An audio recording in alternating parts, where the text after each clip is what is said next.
आज की विषय वस्तु मध्यकालीन भारत के इतिहास के एक महत्वपूर्ण कालखंड से संबंधित है। खिलजी राजवंश दिल्ली सल्तनत का एक अत्यंत महत्वपूर्ण राजवंश है।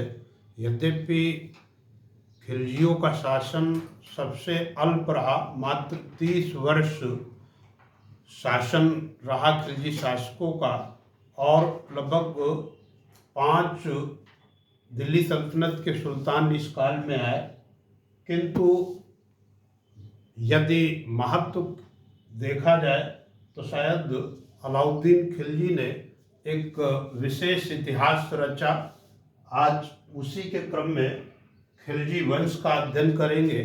आप सभी जानते हैं कि गुलाम वंश के अंतिम शासक कैमूर्स की हत्या फिरोज खिलजी ने कर दी थी, और फिर वो जलालुद्दीन खिलजी के नाम से दिल्ली सल्तनत का 1290 में सुल्तान बना था। उसी से खिलजी राजवंश की स्थापना हो गई। इतिहासकार इसे खिलजी क्रांति की संज्ञा देते हैं। उसका कारण है कि बिना रक्तपात के एक वंश से सत्ता दूसरे वंश को हस्तांतरित हो गई। और दूसरा, खिलजी क्रांति का कहे जाने के पीछे ये भी उद्देश्य है कि एक जो लौह और रक्त की नीति बलबन की थी, उसके स्थान पर जलालुद्दीन ने सबसे पहले उदार नीति को लागू किया। साथ ही जो जाति और नस्ल को जो है अभी तक प्रशासन में तरजीह दी जा रही थी, उसके स्थान पर अब प्रतिभा को वरीयता दी गई। उदार नीति के क्रम में जलालुद्दीन ने अपने जो उस समय के मंगोल आक्रमणकारी थे, मंगोलों के साथ भी उसने नई नीति का अनुसरण किया और मंगोलों को नवीन मुसलमानों के रूप में मान्यता दी। उसके समय 4000 मंगोलों ने इस्लाम धर्म को स्वीकार किया था। जलालुद्दीन ने दिल्ली के निकट मंगोलपुरी में नवीन मुसलमानों के रहने के स्थान को सुनिश्चित किया था। इस प्रकार एक खिलजी क्रांति आप देख रहे हैं कि वो एक नई व्यवस्था आ रही है। जहाँ पहले तुर्क श्रेष्ठ नस्ल का दावा करते थे, वहाँ ये अपेक्षाकृत निम्न कुल के हैं खिलजी, और एक निम्न कुल को सत्ता हस्तांतरित हुई। जलालुद्दीन खिलजी जब दिल्ली सल्तनत का सुल्तान बना तो वह सर्वाधिक उम्र 70 वर्ष की आयु का था। परीक्षा की दृष्टि से उपयोगी है। 70 वर्ष की आयु में यानी सर्वाधिक आयु का दिल्ली सल्तनत का सुल्तान वस्तुतः जलालुद्दीन खिलजी है। और उसने अपना राज्याभिषेक कैकूबाद के किलो खरी महल में कराया था। जब वो जो है कैकूबाद के समय वो सामना का सूबेदार था। साथ ही जब कैकूबाद दिल्ली सल्तनत का सुल्तान था तो उसे सर ए जहांदार यानी जो अंगरक्षक सुल्तान के होते थे, उसके मुखिया के रूप में सर ए जहांदार के पद पर नियुक्त किया गया था। यदि हम जलालुद्दीन के उत्कर्ष को देखें तो बलबन के काल से जलालुद्दीन का उत्कर्ष प्रारंभ होता है। उसकी एक पहचान एक योद्धा के रूप में होती है। बलबन के समय उसने अनेक मंगोल आक्रमणों को निष्फल किया था। इसके चलते अपनी योग्यता और प्रतिभा के बल पर वो उच्च पदों पर आसीन होता रहा। जब जो है बलबन की मृत्यु हो गई तो उसके पश्चात भी उसका प्रभाव बढ़ता गया और कैकूबाद के काल में वो नाइब ए मुमालिक के पद पर पहुंच गया। कालांतर में उसने कैकूबाद को यमुना नदी में फिकवा दिया और अल्पवयस्क कैमूर्स को उसने सुल्तान बना दिया और वास्तविक शक्तियाँ स्वयं संचालित करने लगा। इस तरीके से बाद में उसने मौका पाकर के कैमूर्स की हत्या कर दी और स्वयं उसने खिलजी राजवंश की स्थापना कर दी। किलो खरी के महल से वो कुछ दिन तक शासन करता रहा, क्योंकि उसका मानना था कि दिल्ली की जनता उसके विरुद्ध विद्रोह कर सकती थी। अतः वो जो है कुछ दिन तक वो किलो खरी के कैकूबाद के महल से ही शासन संचालित करता रहा। जब उसने देखा कि उसके साथ जो है उसकी उदार नीति के साथ दिल्ली की जनता खड़ी है, तब वो जो है दिल्ली से आकर के उसने अपना शासन प्रारंभ किया। जलालुद्दीन खिलजी के समय, जो जलालुद्दीन खिलजी का शासन काल है वो मात्र 6 वर्ष का है, और इसके समय उसका भतीजा अलाउद्दीन जो है उसके बचपन का नाम गुरशाप और या अली था, वो जो है उसका भतीजा था। उसने पुत्रवत उसका लालन पालन किया था, और सुल्तान की बिना अनुमति के जब अलाउद्दीन ने देवगिरी, दक्षिण में देवगिरी पर आक्रमण किया और वो अकूत धन संपत्ति लेकर के वापस आ रहा था, तो जब इसकी सूचना जलालुद्दीन को मिली तो उसके स्वागत के लिए उसने तैयारी प्रारंभ की। यद्यपि उसके सिपह सालारों ने उसे सलाह दी थी कि वो जो है अलाउद्दीन को गिरफ्तार कर ले और जो भी धन लूट करके लाया है उसे जो है राजकोष में जमा कर दे, किंतु वो एक प्रकार का जो भतीजे के प्रति उसका मोह था, अलाउद्दीन उसका दामाद भी था, अतः उसने ये करना उचित नहीं समझा। उल्टे वह उसके स्वागत के लिए वो कड़ा मानिकपुर की ओर बढ़ा। जब वहाँ पर वो पहुँचा तो अलाउद्दीन ने एक नाटक किया कि वो उससे भयातुर है, अतः वो तभी मिलेगा जब जो है वो बिना सेना बिना अंगरक्षक के आगे आएगा। तो जलालुद्दीन ने वो उसकी रणनीति को, उसके षड्यंत्र को समझ नहीं सका और गंगा नदी के एक ओर अपने अंगरक्षकों और सेना को छोड़कर अकेले ही नाव से दूसरी ओर पहुंचा। वहां पर जैसे ही अपने भतीजे से गले मिला, भतीजा अलाउद्दीन ने उसका सर कलम कर दिया और वहीं पर उसके कटे मस्तक से जो रक्तस्राव हो रहा था, उसी से ही उसके अलाउद्दीन के जो सहयोगी थे वो उसके कटे मस्तक से जो रक्तस्राव हो रहा था उसी रक्त से ही अलाउद्दीन का राज्याभिषेक कर दिया, और इस प्रकार जलालुद्दीन का अंत हो गया। और उसके जो सहयोगी थे वो उसके कटे मस्तक पर आसीन शोभायमान शाही चोंगा को हटा करके अलाउद्दीन के मस्तक पर शोभायमान कर दिया। इस प्रकार ये कहिए कि इतिहास में सत्ता पाने के लिए ऐसे कांड होते हैं। वो फायदा कि जिनके लिए हम सुपुर्दे खाक हुए ईंटें चुरा रहे हैं, वही मेरी मजार के। तो वही बात हुई, जलालुद्दीन जिसने अलाउद्दीन का पालन पोषण किया, उसी ने उसका सर कलम कर दिया। अलाउद्दीन कुछ दिन दिल्ली से बाहर रहा। जब जो है हत्या की सूचना मिली तो जलालुद्दीन की जो बेगम थी मलिका जहां ने अपने पुत्र कद्र खां को जो है रुकनुद्दीन इब्राहिम के नाम से यहाँ पर उसने राज्याभिषेक कर दिया। लेकिन जब इतने ताकत के साथ अलाउद्दीन दिल्ली की ओर बढ़ने लगा, साथ ही जनता को अपने पक्ष में करने के लिए अलाउद्दीन ने मार्ग में जो भी लूटा हुआ धन लेकर के आया था, उसने मार्ग में जनता को अपने पक्ष में करने के लिए स्वर्ण और चांदी मुद्राएं जनता के बीच बंटवाई। तो जो है मलिका जहां और उसके पुत्र रुकनुद्दीन इब्राहिम को लगा कि शायद अब उसका जो है वो सामना नहीं कर सकती, अतः वो जो है मुल्तान की ओर भाग गए। उसके साथ उसका एक मलिक अहमद सिपा सालार था, वो भी चला गया। यानी मलिका जहां, रुकनुद्दीन इब्राहिम और मलिक अहमद वो मुल्तान भाग गए।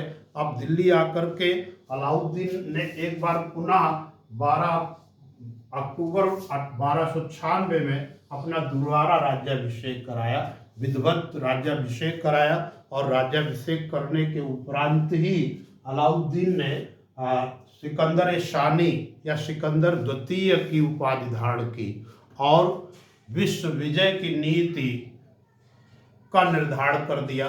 तो दिल्ली सल्तनत का पहला सुल्तान जिसने विश्व विजय की नीति निर्धारित की और इसीलिए उसने जिस प्रकार सिकंदर विश्व विजय के लिए जाना जाता है, विश्व विजय अभियान के लिए जाना जाता है, उसी प्रकार अलाउद्दीन ने भी अपनी उपाधि धारण की सिकंदर सानी या सिकंदर द्वितीय। उसने एक नए धर्म, अलाउद्दीन ने एक नए धर्म संचालन की भी उद्घोषणा करना चाहता था, किंतु दिल्ली का कोतवाल जो फखरुद्दीन था वो उसका मित्र था। उसने सलाह दी कि यदि जो है किसी नए धर्म के संचालन की वो सोचेगा तो जो है दिल्ली के जो इस्लामिक धर्मावलंबी जनता है वो उसके विरुद्ध हो जाएगी। अतः नए धर्म संचालन की नीति को अलाउद्दीन ने त्याग दिया, किंतु उसने विश्व विजय अभियान को अपना जो है आधार बनाए रखा। यहाँ पर अलाउद्दीन खिलजी ने कई सुधार किए, व्यवस्था दुरुस्त की और साम्राज्य विस्तार पर उसने ध्यान दिया। अपने साम्राज्य विस्तार की नीति के तहत जो उसका साम्राज्य विस्तार की नीति है उसको हम दो प्रमुख भागों में बांटेंगे। उत्तर विजय अभियान पहले और तत्पश्चात दक्षिण विजय अभियान। तो पहले हम उत्तर विजय अभियान पर चर्चा करेंगे। सबसे पहला जो विजय अभियान है उत्तर भारत का अलाउद्दीन का, वो गुजरात पर आक्रमण है। 1298-99 में यहाँ पर दो ओर से अलाउद्दीन ने आक्रमण किया था। उलूग खां सिंध की ओर से आक्रमण किया एक बड़ी सेना को लेकर के, तथा नुसरत खां ने राजपूताना मार्ग से होकर के गुजरात पर आक्रमण कर दिया। यहाँ पर जो शासक था रायकर्ण बघेल, रायकर्ण जो है इतने भीषण आक्रमण से भयातुर होकर के वो अपनी बेटी देवल देवी के साथ देवगिर दक्षिण भाग गया। वहाँ देवगिरी के राजा रामचंद्र के यहाँ शरण ली। नुसरत खां जो अलाउद्दीन खिलजी का सेनापति था, उसने जो है रायकर्ण बघेल की पत्नी रानी कमला देवी को लेकर के दिल्ली भेज दिया और वहाँ पर कालांतर में अलाउद्दीन ने कमला देवी से निकाह किया और उसे अपनी प्रिय रानी पट रानी का दर्जा दिया। आगे जुड़ेगा कहानी और भी। यहाँ पर गुजरात विजय के पीछे दो कारण बताए जाते हैं। पहला तो ये कारण कि उस समय गुजरात एक समृद्ध क्षेत्र था और दूसरा ये कि वो जो है गुजरात जैसे बड़े क्षेत्र को अपने साम्राज्य का हिस्सा बनाना चाहता था। गुजरात की समृद्धि उसे आकर्षित कर रही थी। यहाँ एक और महत्वपूर्ण ऐतिहासिक तथ्य जान लेना जरूरी है कि यहीं पर भिवानी की बाजार में मलिक काफूर जो एक हिंदू हिजड़ा था, अपने स्वामी की ओर से वहाँ पर नमक बेचा करता था। जब जो है अलाउद्दीन के सैनिक जो है बाजार में वस्तुएं क्रय करने निकले थे, उसी समय जो है मलिक काफूर से किसी बात को लेकर के विवाद हुआ और मलिक काफूर ने अकेले ही दसियों सैनिकों को जो है लहूलुहान कर दिया। तो उसकी इस वीरता से प्रभावित होकर के नुसरत खां ने उसके स्वामी से 1000 दीनार में खरीद लिया था। तभी मलिक काफूर को 1000 दीनारी के नाम से भी जाना जाता है। मलिक काफूर को जो है नुसरत खां ने अलाउद्दीन को भेंट किया। अलाउद्दीन ने उसकी प्रतिभा को देख करके उच्च पदों पर तैनात किया और कालांतर में दक्षिण विजय अभियान का नेतृत्व भी मलिक काफूर को सौंप दिया था। मलिक काफूर, आगे हिस्ट्री बढ़ेगी तो उस पर चर्चा आएगी। फिलहाल दूसरा उसका आक्रमण हुआ रणथंभौर पर आक्रमण। 1301 में रणथंभौर पर आक्रमण किया गया। यहाँ का शासक था हमीर देव, जो अपनी ताकत के लिए जाना जाता था। अलाउद्दीन की सेना ने यहाँ पर जो आक्रमण किया उसके पीछे प्रमुख कारण था कि हमीर देव ने नवीन मुसलमानों को अपने यहाँ शरण दे रखी थी। यहाँ पर जैसे ही आक्रमण जो है नुसरत खां और उलूग खां के द्वारा किया गया, तो पहले जो है उन्हें कोई सफलता हासिल नहीं हुई। जब सफलता नहीं हासिल हुई तो अलाउद्दीन खिलजी ने स्वयं जो है आक्रमण किया। हमीर देव यहाँ परास्त होता है और हमीर रासो कृत्य से ज्ञात होता है कि जो पहला जौहर यहाँ पर जो है हमीर देव की रानी रंग देवी ने महल की अन्य महिलाओं के साथ मिलकर के जौहर किया, अग्निकुंड में कूद करके जान दे दी। तो ये जो है रणथंभौर आक्रमण में ये जौहर की कहानी यहीं से प्रारंभ हो रही है। इसके पश्चात चित्तौड़गढ़ की विजय 1303 में, ये भारतीय नारीत्व, भारतीय नारियों के गौरव से संबंधित एक गाथा रानी पद्मिनी की है, जिसमें जो है ये कहा जाता है कि अलाउद्दीन रानी पद्मिनी के अनुपम अप्रतिम सौंदर्य से आकर्षित होकर के उसे पाने की लालसा से चित्तौड़गढ़ पर आक्रमण किया था। और जब उसे जो है लंबे समय तक कोई सफलता नहीं हासिल हुई तो उसने वहाँ के राजा राणा रतन सिंह से कहा कि यदि प्रतिबिंब में भी वो जो है पद्मिनी को दिखा दे तो वो वापस लौट जाएगा। किंतु जब वो प्रतिबिंब में उसने देखा तो उसने जो है राणा रतन सिंह को कैद कर लिया शिविर में। और यहाँ पर जो है दो जो है वीर थे, गोरा और बादल, उनकी कहानी है कि गोरा और बादल जो है पहले इस बात से नाराज हो जाते हैं राणा रतन सिंह से कि वो जो है प्रतिबिंब में दिखाने की बात को स्वीकारते हैं। इससे नाराज होकर के वो जंगल चले जाते हैं। किंतु जब राणा रतन सिंह को अलाउद्दीन कैद कर लेता है तो पद्मिनी जो है रात्रि में घुड़सवारी करते हुए जंगल में जा करके गोरा बादल को ढूंढ करके लाती है और उनसे जो है आग्रह करती है कि राणा रतन सिंह को मुक्त कराए। तो जो है ये इतिहास में कहानी है कि जो है गोरा बादल ने अलाउद्दीन के शिविर में संदेश भेजा कि रानी पद्मिनी अपनी अन्य महिलाओं के साथ पालकी में सज करके आ रही हैं, जबकि गोरा बादल और अन्य सैनिक पालकियों में छिप करके रात्रि में लगभग 700 पालकियों में बैठ करके अचानक आक्रमण कर देते हैं। तुर्क सेना इस आक्रमण में संभल नहीं पाती और जो है गोरा बादल वीरता से महाराणा रतन सिंह को मुक्त करा लाते हैं। इससे जो है अलाउद्दीन ने भीषण युद्ध प्रारंभ किया। इस युद्ध में जो है बाद में राणा रतन सिंह को वीरगति प्राप्त होती है। और जब इसकी सूचना मिलती है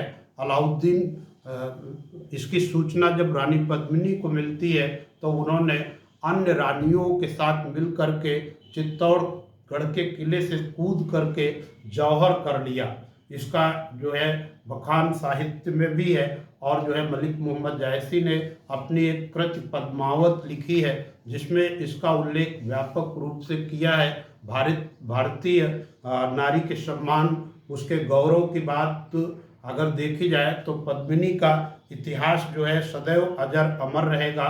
यहाँ पर एक और बात, जब जो है पद्मिनी ने जौहर कर लिया तो जो है जब सूचना मिली अलाउद्दीन को तो वो अपना मानसिक नियंत्रण खो बैठा। उसने जो है चित्तौड़गढ़ के सभी किलों के द्वार बंद करा दिए और 30,000 राजपूतों, जिसमें महिलाएं और बच्चे भी शामिल थे, उनको जो है 30,000 राजपूतों का भीषण कत्लेआम कर दिया। इतिहासकार बर्नी तथा अन्य इतिहासकारों ने लिखा है कि जो है जब ये घटना हुई तो चित्तौड़गढ़ के किलों के जो नालियां थी उनमें रक्त मांस मज्जा प्रवाहित हो रहा था। ये एक जो है भारतीय इतिहास का ये भी एक काल है कि वो जो है समय की शिला पर मधुर चित्र कितने किसी ने बनाए, किसी ने मिटाए और किसी ने लिखी आंसुओं से कहानी और किसी ने पढ़ा सिर्फ 2 बूंद पानी। तो जो है महारानी पद्मिनी का इतिहास सदैव अजर अमर रहेगा और भारतीय संस्कृति, भारतीय नारी के गौरव को सदैव ये जो है कथा प्रेरित करती रहेगी। आगे इसी क्रम में चित्तौड़गढ़ की विजय के काल में ही जब जो है चित्तौड़गढ़ के किले का घेरा डाले हुए था अलाउद्दीन, तो चूंकि वो दिल्ली के बाहर था तो एक मंगोल तारगी बेग ने दिल्ली पर आक्रमण किया, लेकिन फिर भी अलाउद्दीन ने उस घेरे को त्यागा नहीं था। यहीं पर वारंगल में अलाउद्दीन की सेना हिंदू सेना से पराजित हुई थी। तो दो बिंदु ये भी महत्वपूर्ण है कि जब वो चित्तौड़गढ़ के किले पर घेरा डाले हुए था तो मंगोल आक्रमणकारी तारगी बेग ने दिल्ली पर आक्रमण किया था। यहाँ मालवा विजय 1305 ईस्वी में राजा महलक देव अधीनता नहीं स्वीकार कर रहे थे, अतः यहाँ पर आक्रमण कर दिया। आइनुल मुल्क ने किले पर आक्रमण करके जो है विजय प्राप्त कर ली, और इसी मालवा विजय के उपरांत दिल्ली सल्तनत में उज्जैन, मांडू, धार, चंदेरी और यहाँ तक कि जालौर तक के क्षेत्र वो सब जो है दिल्ली सल्तनत का हिस्सा बन गए। मारवाड़ विजय 1308 में है। यहाँ पर परमार राजपूत थे, शीतल देव, उन्हें परास्त करके दिल्ली सल्तनत का हिस्सा मारवाड़ को बना लिया गया। जालौर विजय 1311 में यहाँ पर जो है कानदेव को परास्त करके दिल्ली सल्तनत का हिस्सा बना लिया गया। ये अलाउद्दीन का उत्तर विजय अभियान था। अब उत्तर भारत में कोई भी ऐसी ताकत नहीं थी जो अलाउद्दीन के विरुद्ध खड़ी हो सकती थी। दक्षिण भारत विजय अभियान जिसका नेतृत्व हिंदू हिजड़ा मलिक काफूर ने किया है, उसके संदर्भ में चूंकि दूरस्थ दक्षिण में विंध्याचल पर्वत श्रेणी को पार करके दूरस्थ दक्षिण में दिल्ली सल्तनत के विस्तार का ये पहला अवसर था। अलाउद्दीन पहला सुल्तान है जो दक्षिण विजय करता है, लेकिन यहाँ पर उसकी नीति इस तरीके से होती है कि वो दक्षिण विजय में जिन राजाओं को परास्त करता है उन्हें अपने अधीन कर लेता है, उन्हें शासन करने का अवसर देता है और लगान वसूलता है। यहाँ पर वो पूरी तरीके से अपने साम्राज्य में नहीं मिलाता, बल्कि वो जो है एक चक्रवर्ती सम्राट की भांति वो दूसरे शासकों को परास्त करके अधीन करता है और वो लगान वसूलने का कार्य करता है। तो यहाँ पर दक्षिण विजय अभियान जिसका उल्लेख बर्नी ने तारीख़ फिरोज शाही में किया है, इसी तरीके से अमीर खुसरो ने अपनी पुस्तक में किया है। ये जो है इस विजय अभियान में जैसा पहला जो दक्षिण विजय अभियान के अंतर्गत देवगिरी आक्रमण है 1307 से 1308, यहाँ पर जो है रामचंद्र शासन कर रहा था, और यहाँ पर जो आक्रमण का प्रमुख कारण था वो ये था कि अलाउद्दीन की जो पटरानी कमला देवी वो अपनी पुत्री देवल देवी को प्राप्त करना चाहती थी और वो इसकी अपील बार बार करती थी। अतः मलिक काफूर के नेतृत्व में जैसे ही रामचंद्र पर आक्रमण हुआ देवगिरी पर, तो जो है ये सेना परास्त हुई और मलिक काफूर ने देवल देवी को जो है भेज दिया दिल्ली कमला देवी के पास, और यहाँ रामचंद्र ने जो है रामचंद्र को के प्रति उदार नीति का अनुसरण किया और रायन की उपाधि से नवाजा, उसे शासन करने का अवसर दिया गया। अलाउद्दीन की इस उदारता से प्रभावित होकर के फिर कालांतर में रामचंद्र ने कभी भी विद्रोह नहीं किया। साथ ही राय कर्ण बघेल जो गुजरात का था उसको भी एक जागीर देकर के शासन करने का अवसर दिया गया।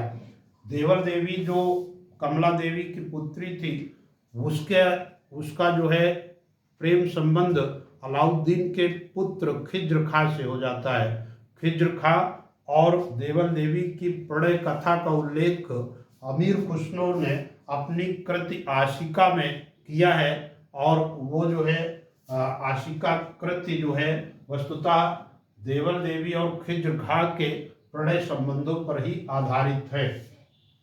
तेलंगाना विजय 1309-10 में यहाँ का शासक है प्रताप रुद्र देव।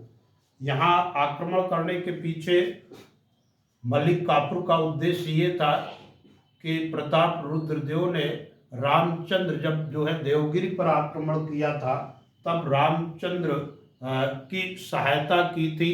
अतः मलिक काफूर ने यहाँ पर आक्रमण कर दिया। प्रताप रुद्रदेव ने समर्पण कर दिया। समर्पण को सांकेतिक रूप में उसने सोने की मूर्ति में एक सोने की जंजीर पहना करके वो जो है मलिक काफूर को भेंट किया। साथ ही दुनिया का प्रसिद्ध हीरा यहीं से, कोहिनूर हीरे का इतिहास यहीं से प्रारंभ होता है। अलग से एक वीडियो कोहिनूर हीरे का बना करके पूरी कहानी स्पष्ट की जाएगी। कोहिनूर हीरे के बारे में इतिहासकारों का मानना था कि दुनिया के इसकी कीमत इतनी थी कि दुनिया के एक दिन के खर्च को पूरा किया जा सकता था इसकी कीमत से। तो ये कोहिनूर हीरा जो है यहाँ पर जो है रामचंद्र प्रताप रुद्रदेव ने मलिक काफूर को भेंट किया था। मलिक काफूर ने कालांतर में अपने सुल्तान अलाउद्दीन को ये कोहिनूर हीरा भेंट किया। आगे ये कोहिनूर हीरा जो है शाहजहां द्वारा निर्मित जो तख्ते ताउस है, मयूर सिंहासन, उसकी शोभा बढ़ाएगा। लेकिन जब 1739 में नादिर शाह आक्रमण करेगा मोहम्मद शाह रंगीला के समय, तो वो लेकर के इसे सिंहासन और कोहिनूर हीरा लेकर के वो चला जाएगा, ईरान चला जाएगा। फिर कालांतर में महाराजा रणजीत सिंह के समय पुनः ये भारत आएगा कोहिनूर हीरा। इसके पश्चात अंग्रेजों द्वारा वो जो है इंग्लैंड चला जाएगा। एक संक्षेप में कोहिनूर हीरे की कहानी इतिहास के झरोखे से ये आपके साथ साझा की जाएगी कालांतर में। तो पांड्य राज्य विजय 1311 में यहाँ पर दो भाई थे, सुंदर पांड्य और वीर पांड्य के मध्य गृह युद्ध चल रहा था। और इस गृह युद्ध में सुंदर पांड्य ने अलाउद्दीन से सहायता मांगी थी। तो अलाउद्दीन के आदेश पर मलिक काफूर ने पांड्य राज्य पर आक्रमण किया। वीर पांड्य जो है वो भाग गया और यहाँ की राजधानी थी मदुरई, जहाँ पर मलिक काफूर ने अनेक मंदिर नष्ट कर दिए थे, लूटपाट की थी और जो है अकूत धन संपत्ति के साथ वो दिल्ली लौटा था। ये विजय अभियान समाप्त हुए, अलाउद्दीन के साम्राज्य विस्तार हो गया। अलाउद्दीन ने जो अपनी शासन व्यवस्था कायम की, तो वो जो है जितनी भी शासन व्यवस्था थी दिल्ली सल्तनत की, वो केंद्रीकृत राजतंत्र के सिद्धांत पर आधारित थी।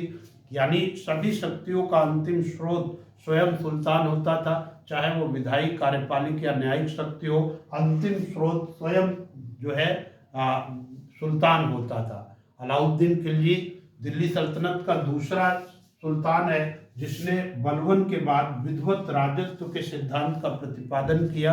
यानी जो है डिवाइन थ्योरी ऑफ स्टेट देने वाला ये दिल्ली सल्तनत का दूसरा सुल्तान है। उसमें भी वही मूल रूप से है कि सुल्तान वस्तुतः वो जो है अल्लाह का प्रतिनिधि है पृथ्वी पर। यहाँ एक और महत्वपूर्ण, चूंकि वो जो है साम्राज्य विस्तार के लिए कार्य कर रहा था और साम्राज्य विस्तार के लिए जरूरी था सैन्य सुधार, एक व्यापक सैन्य पुनर्गठन। तो सैन्य सुधार और सेना के पुनर्गठन के लिए अलाउद्दीन को याद किया जाएगा।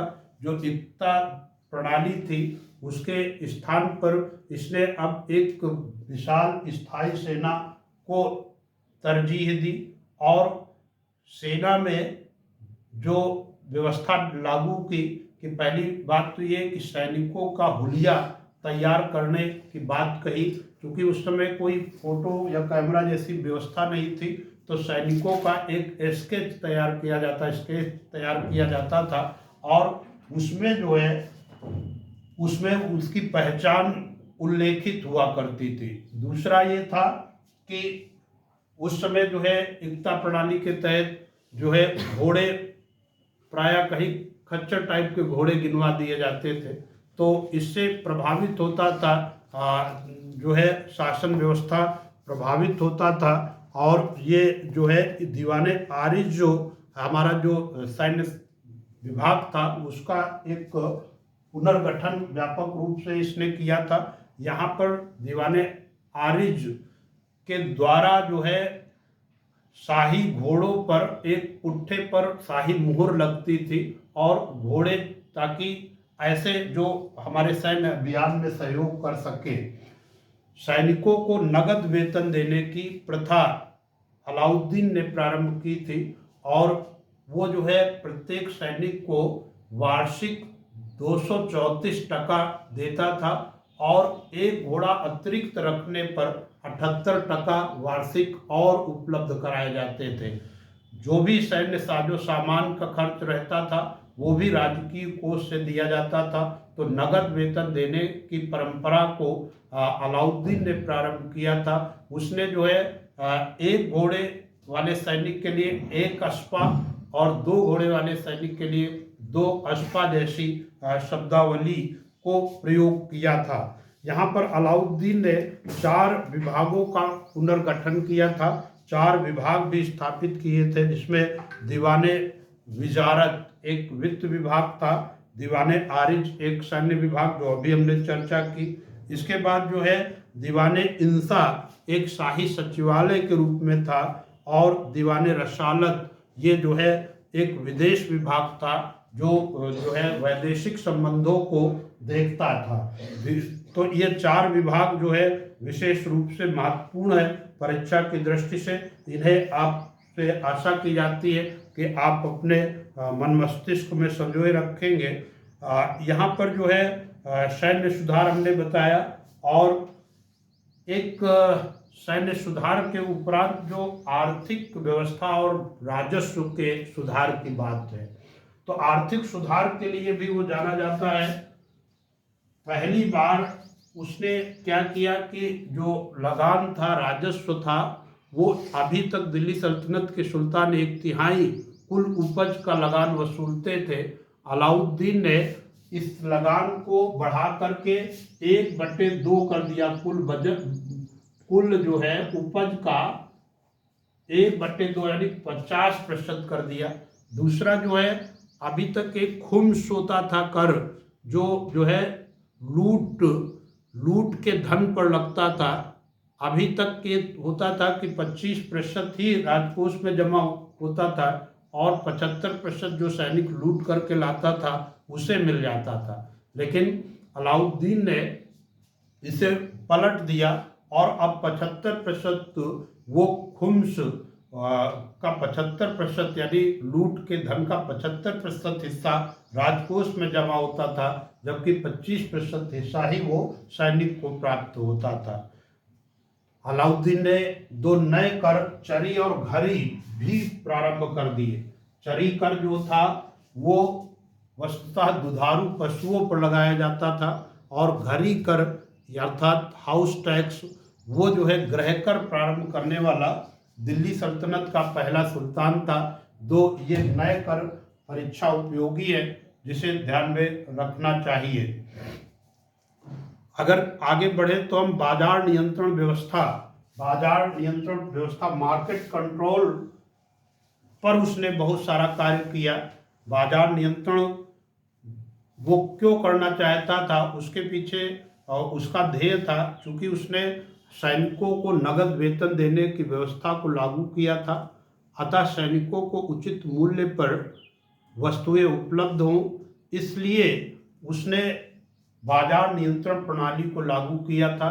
इसके तहत कोई जमाखोरी नहीं कर सकता था, यानी किसी वस्तु की कृत्रिम कमी नहीं कर सकता था और उसकी मूल्य वृद्धि नहीं कर सकता था। जब भी जो है कोई व्यापारी अपना पंजीयन कराता था तो सहनाए मंडी का कार्यालय होता था जो वस्तुओं के मूल्यों की सूची दे देता था। उस मूल्य के ऊपर कोई मूल्य नहीं वसूल सकता था। दूसरा, घटतौली पर जमाखोरी पर बहुत कठोर दंड थे। घटतौली पर दंड इतना भयानक था कि जो घटतौली करने वाला विक्रेता होता था, जितनी घटतौली करता था उसके जो है पेट से उतना ही मांस निकाल करके तौल दिया जाता था।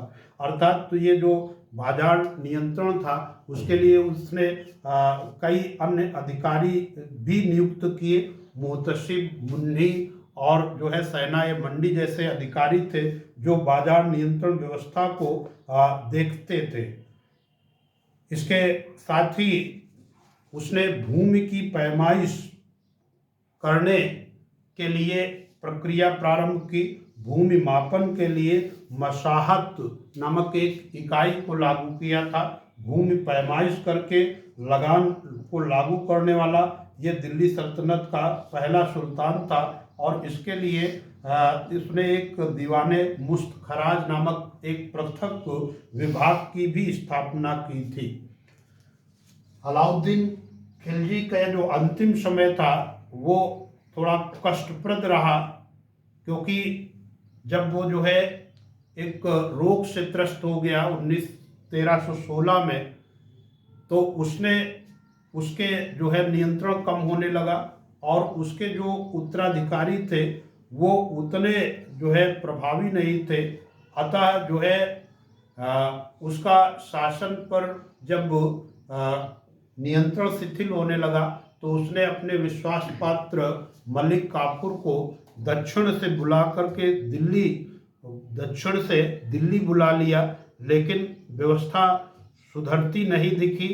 और जो है इसी बीच वो जो है अतिसार रोग से पीड़ित होकर के उसकी मौत हो गई 1316 में। एक जो है ऐसे सुल्तान की जिसने विश्व विजय की नीति का अनुसरण किया और साम्राज्य को इतना अधिक विस्तृत कर दिया, उसकी मौत तो इस कदर हो गई। उसके मौत के पश्चात तो जो है उसका पुत्र मुबारक शाह खिलजी शासन करता है। वो एक अयोग्य और विलासी प्रवृत्ति का शासक होता है। मुबारक शाह खिलजी थोड़ा सनकी प्रवृत्ति का शासक है। वो पहला दिल्ली सल्तनत का सुल्तान है जिसने बगदाद के खलीफा की सत्ता को नज़रअंदाज किया। उसने जो है बगदाद के खलीफा की सत्ता को नज़रअंदाज करते हुए स्वयं को खलीफतुल्लाह की उपाधि से नवाजा। उसने कहा कि मैं ही खलीफा हूँ। खलीफतुल्लाह की उपाधि उसने धारण की थी। और इतिहासकारों का मत है, इतिहासकार जैसे कि बर्नी ने लिखा है कि सुल्तान की सनक प्रवृत्ति इतनी थी कि कभी सुल्तान स्त्री के वेश में दरबारियों के समक्ष नृत्य करता हुआ आता था, तो कभी वो जो है स्वयं नग्न नृत्य करते हुए दरबार में प्रवेश करता था। उसे जो है नग्न स्त्री पुरुषों की संगत पसंद थी। ऐसी सनक प्रवृत्ति से ही वो जो है उसके विरुद्ध, वहाँ के जो दरबार के सरदार थे वो विरुद्ध होने लगे।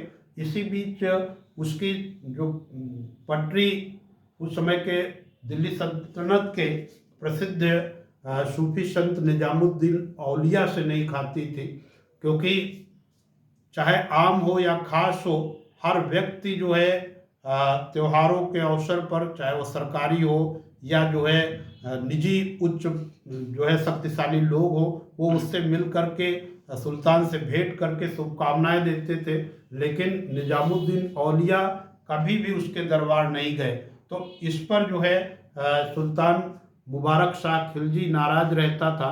उसने जो है आदेश दे दिया कि जो औलिया के सर को कलम करके उसे भेंट करेगा उसको जो है मुंह मांगा पुरस्कार दिया जाएगा। इससे व्यथित निजामुद्दीन औलिया ने जब जो है अपनी माँ के कब्र पर जा करके वहाँ पर आंसू बहाए, तो एक जो है उनका भक्त था जकारिया ने मुबारक शाह खिलजी के हत्या का संकल्प लिया और उसने जो है इसी विचार से रणनीति बनाई। एक और यहाँ पर एक खुसरो खां व्यक्ति है, उसके जो है उससे ये इतिहासकार कहते हैं कि शायद उसके जो है ऐसे संबंध थे मुबारक शाह खिलजी के कि वो जो है खुल्लम खुल्ला भरे दरबार में वो खुसरो खां को से आलिंगनबद्ध हो जाता था, चुंबन करता था। उससे जो है समलैंगिक संबंध का दावा इतिहासकार करते हैं। तो खुसरो के प्रति जो उसकी जो है झुकाव था, लगाव था, उससे भी लोग उसके विरुद्ध षड्यंत्र करने लगे थे। जकारिया ने जब जो है सुल्तान पर आक्रमण किया और उसके अंगरक्षकों को मार दिया।